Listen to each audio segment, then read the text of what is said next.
soon as he turned the corner, it's like he snapped. He was calling me somebody else's name, and I was like, who you talking to?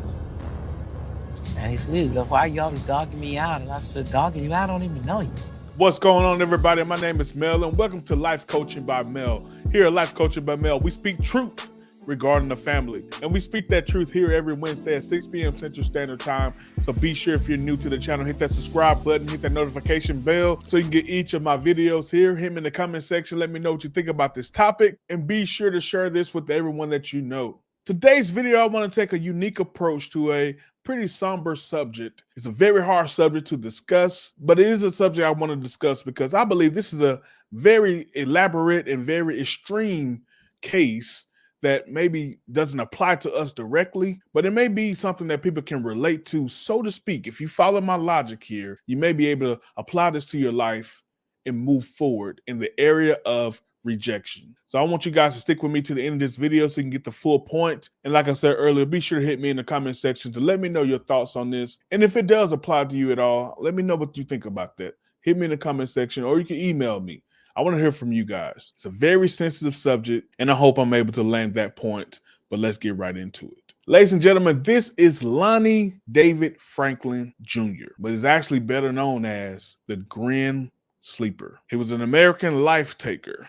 He was responsible for 10 lives that he took and 1 attempted life. In Los Angeles, California, from 1984 to 2007, he was convicted of rape and SV. Franklin earned his nickname when he appeared to have taken a 14-year break from his crimes from 1988 to 2002. In July of 2010, Franklin was arrested as a subject, and after many delays, his trial began in February 2016. On May 5, 2016, the jury convicted him of taking the lives of 9 women and 1 teenage girl. On June 6, 2016, the jury recommended the death penalty. And on August 10, 2016, the LA Superior Court sentenced him to being unalive for each of the 10 victims named in the verdict. But on March 28, 2020, Franklin was found unalive in his cell at San Quentin State Prison. Now, what would make a man who was married, had children, who was seemingly a regular guy in the neighborhood, a guy that everyone knew, what would make that man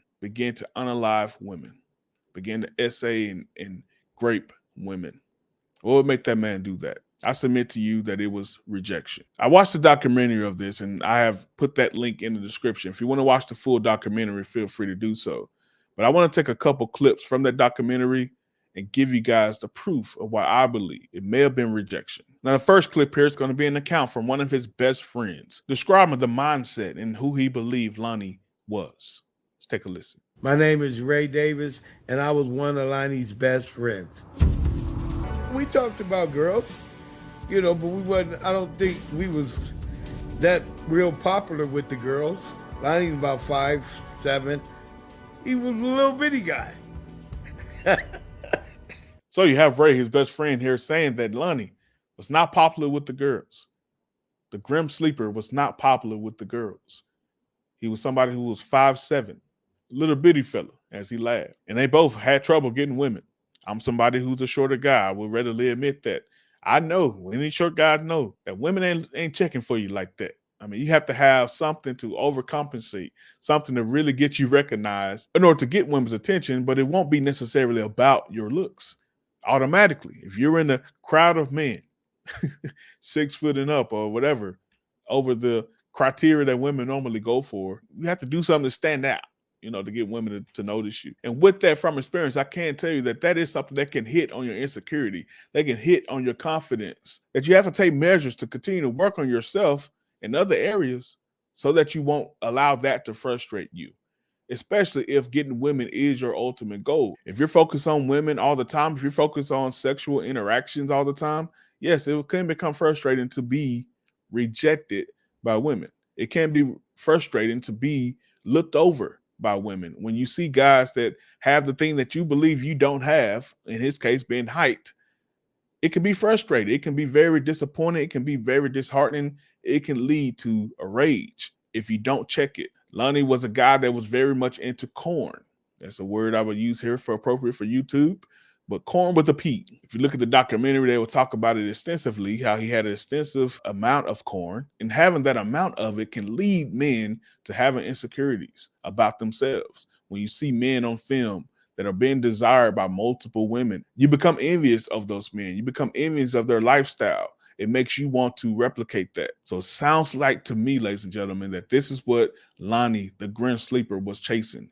He was chasing to be desired by women. And it sounds like to me that he was rejected by women. But I have one more piece of evidence that I really believe this is going to nail it home, that he was rejected at one point or another. And I must be real with you, this is hard for me to even say, because there's a lot of women that did not survive. However, there was a few women that did. And one of those women, her name is Anitria Washington. And she was able to survive his attack. What he would do, ladies and gentlemen, he would drive around the neighborhood in a car, in a vehicle, in his Pinto, actually, an orange Pinto, looking for women. I imagine him being just like the enemy, being like Satan, where he's searching around, seeking who he can devour. But he would drive around looking for women. And one day he came across Anitria. And Anitria saw this orange Pinto. Back then, Pintos was the jam. Pintos became a running joke on Martin, the show Martin, and in the 90s and 2000s. But a Pinto was very much in at that time. And she was admiring his car, and he stopped and spoke to her and said, "Hey, I see you're looking at my car. Can I give you a ride somewhere?" And she was like, "No, I'm just on my way to a party. I don't need your ride. I'm good." And then Lonnie, the grim sleeper, said this: "Well, that's what's wrong with you black women. Can't nobody be nice to you," in so many words. So you would think, ladies and gentlemen, that would be the thing to say, "Oh man, forget you. Let me go on by my business." Anitra says, if that's the thing that's going to make him feel better, not be insecure, I want to brighten up his day, I'll go ahead and let him give me a ride. She gets in the vehicle. Initially, she says the ride starts off well. He's asking just regular questions. Conversation is very much normal. But now let's pick up where things begin to turn dark. And then he made this left turn instead of keeping straight.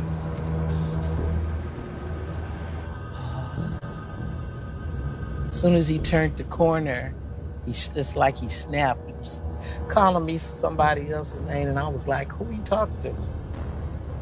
And he's like, "Why y'all dogging me out?" And I said, "Dogging you? I don't even know you." He was on a rant, and I was like, "What are you talking about?" Okay, that's time for me to get out of his car because he's tripping. She did not make it out immediately. She did get shot by him, and she passed out, woke up with him on top of her. And you can imagine what would have happened from there. However, she was able to escape. As you can see, she's still with us here. But let's go back to what she said that he said. He began to go on a rant about, why did you do that to me? Who is the you that he's referring to, ladies and gentlemen?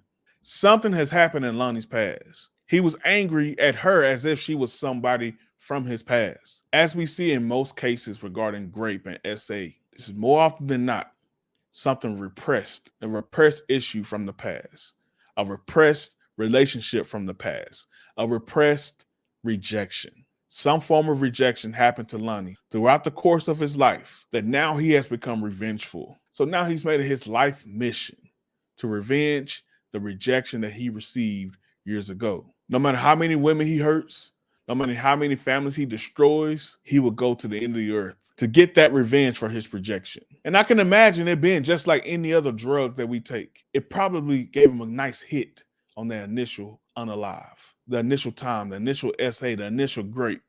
He probably got a nice hit from that. But from that point on, it was never fulfilling. He didn't realize that he would always be on this cycle. He would always be on this perpetual journey, trying to find that initial high, doing whatever he could to find that cure to the rejection that he has. There was not a cure. There was never a cure to it from external factors. The cure is internal acceptance. Lonnie was looking for everyone else to validate him.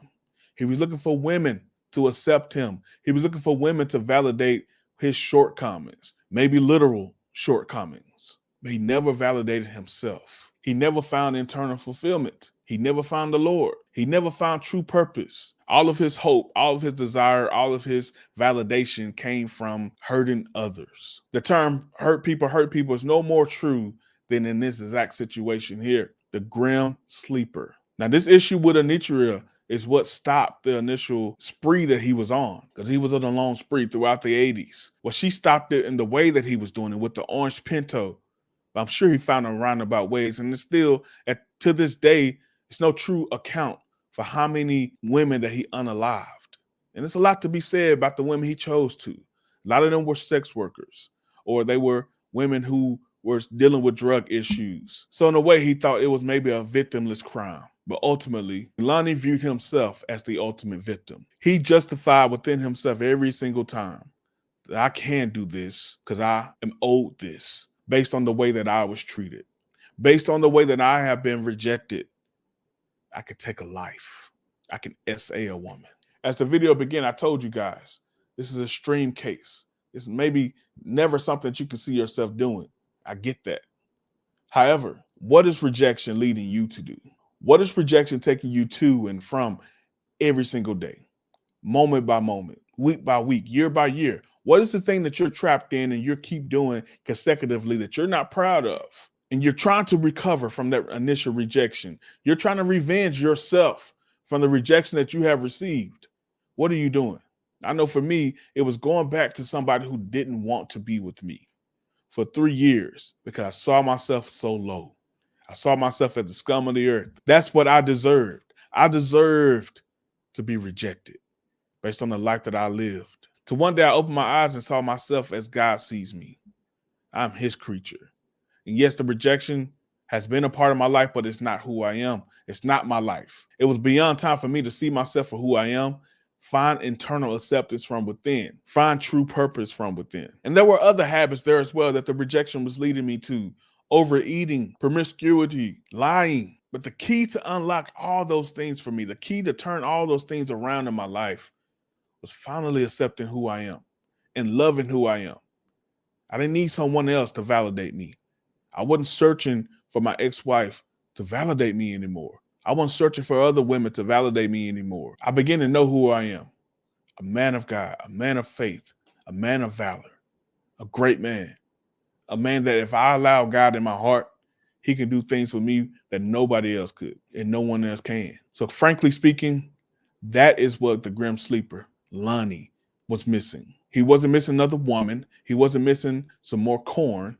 He was missing the Lord. Each and every one of us, whenever we feel rejected, it's time to go to the one that fully accepts us, no matter what. And then once you do that, find internal acceptance. Because at the end of the day, after everything that I went through, what I truly learned is all I have is the Lord and myself. There will be great people, there will be bad people that come along this path. But the only people that you can truly rely upon, without a shadow of a doubt, to fully accept you is the Lord and yourself. That has to be our mindset. If not, there's no telling the lengths that rejection can take us to.